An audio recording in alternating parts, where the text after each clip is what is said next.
It was a Sunday morning, and my parents were trying to pack all 5 kids in the car to go to church. And they couldn't find my shoe, and we didn't go that day. And that's the last day that my parents ever tried to take us to church. That is why that is significant. My father wasn't really interested in going to church anyway. It didn't really fit his heart and soul, and it was just too much.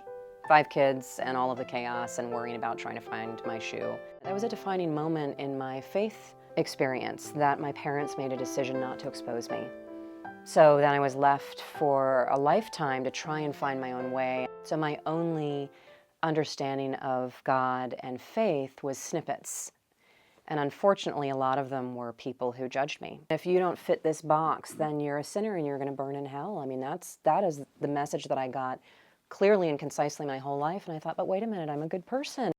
For me, church and religion was a hard place to go. I set foot in church for weddings and funerals, and that was about it. And then I met a man named Stefan and married him. And he is the first person in my life who really helped me go from where I was to exploring and trying to find God. And he was open and honest and shared his love of the Lord with me. And when I got stuck or confused, he'd listen, and he just kept saying to me, God is love. And then we had children, and all of a sudden, doing the right thing in life and giving them, all of the gifts in the world becomes really important. So I was church shopping. My kids were little, and I wanted to find a place to call home, and I wanted to find my faith.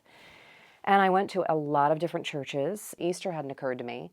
But my next door neighbor invited me to Chick Talk on Monday nights with Pastor Chris and a group of amazing women, and this whole world opened up for me. They took the Bible, they took this book and brought it to life for me, not just in terms of understanding the beautiful stories and ways of the Lord, but they also to take all of those teachings and bring them into real life and help you turn that into what does that mean in my life and how do I walk that path.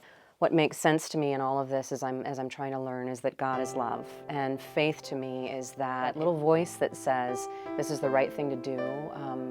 It's faith in a power that's greater than me and a love that is greater than me. And it's that moment when I feel a calm come over me, and I just feel this is where I'm supposed to be. This is what life is about. It's that moment when everything going on in the world it makes sense and it's okay. So I was just coming to Chick Talk every Monday, and for me, that was why I was there. I was there to find my faith. One night, Chris looked at me and said, now, what do you do for a living again? And I said, I help people change their stripes and do what they love for a living. And she said, would you be willing to help us start a job transition group? And I said, I would love to, but let me remind you that I'm not a member of Easter. I grew up unchurched. I am at very baby steps in my faith story. And she said, and so, what's your point? I said, are you sure you want to let me in to tend your flock? And she said, as far as I'm concerned, God put you here in front of me, and you've got these gifts, so I would love your help. All of a sudden, it's like the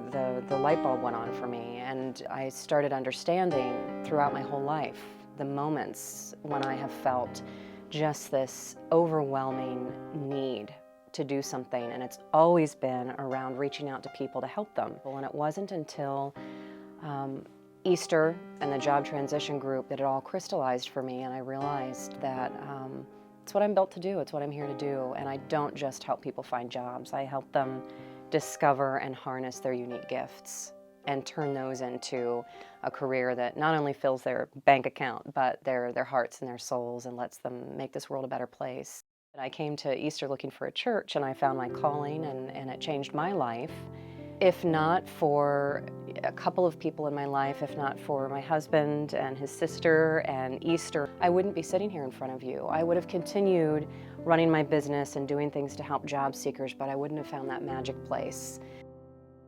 I was hungry, and I was jealous, and I wanted all of those things that I saw people having in their faith communities, but it was tough for me to walk through that door, and it took the open doors and the open arms of Easter for me to find my place. And what's really fun is that not only do I now have a church and a place to call home, and this amazing congregation, and this love of God in my heart and in my family, but I've also been able to go take that out and speak at over 41 congregations and help over 5,000 people find their place in this world.